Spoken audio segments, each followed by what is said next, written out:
অভাবের সংসারে কান্না চলছে, তো কিস্তির কাছে হাত পাতে নাই, লোনের কাছে হাত পাতে নাই, অবৈধ রোজগারের পিছনে হাত পাতে নাই। যে হুজুর জীবনে বিবি বাচ্চার কত হাজারো সুখ আহ্লাদ আবদার পূরণ করতে পারি নাই অভাবের কারণে। তো উনি আমারে বলছেন একটা কথা, হুজুর কিন্তু আল্লাহ আমারে আখেরাতে মাফ করবনি, এই কথাটা জিগাইছিল। আমার এত মায়া লাগছে, হায় হায়।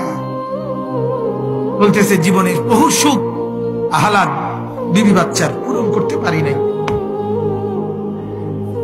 সুখের নাগাল দেখি নাই, অভাবের টানা পড়নে সংসার চলছে।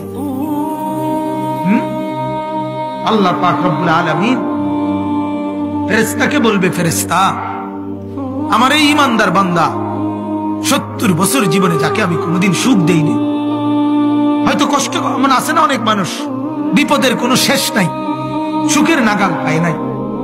আল্লাহ তাআলা বলবেন তাকে, কিন্তু আল্লাহর নাফরমানি করে নাই, আল্লাহকে নারাজ করে নাই, আল্লাহকে নারাজ করে নাই।